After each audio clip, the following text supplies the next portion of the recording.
Баршаңызға сәлем. Бүгін мен сіздермен шоколадты брауни дайындайтын боламын. Ол үшін бізге жұмыртқа, сахарный пудра,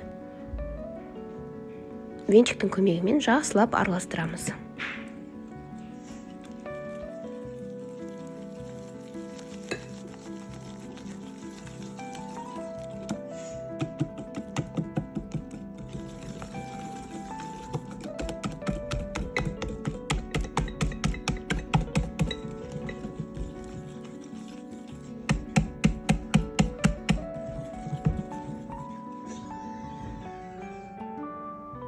Содан соң сұйық май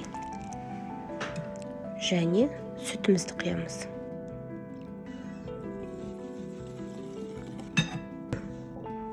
Барлығын араластырып болғаннан кейін ситадан өткізілген ұнымызды және де разрыхитель, какао үшеуін бірге өткіземіз.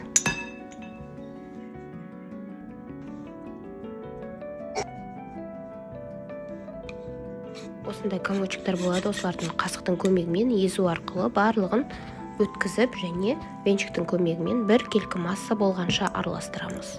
Араластырып болғаннан кейін грек жаңғағын қоссаңыз болады, егер ұнатпайтын болсаңыз грек жаңғақсыз жасауға да болады. Енді менде форма 20 сантиметрлік форма. Тура осы мөлшерлемемен жасайтын болсаңыз 20 сантиметрлік форма тура келеді. Ал егер еселейтін болсаңыз 24-26 сантиметрге пісіруге ыңғайлы болады. Содан соң дайын болған пирогымыз суығанша үстіне жағатын ганашымызды дайындаймыз. Ол үшін бізге шоколад, Қазақстан шоколадын алдым және үстіне сұйық май құямыз.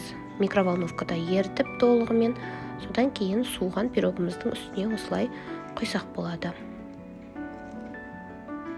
Жылы кезінде де құйсаңыздар болады, ешқандай әсер етпейді. Ал пирогымыз осымен дайын. Астарыңыз дәмді болсын, шаймен ішкенге таптырмас пирог. Бөпекейкс парақшасына жазылуды және комментарий қалдырып, лайк басуды ұмытпаңыз. Ас болсын.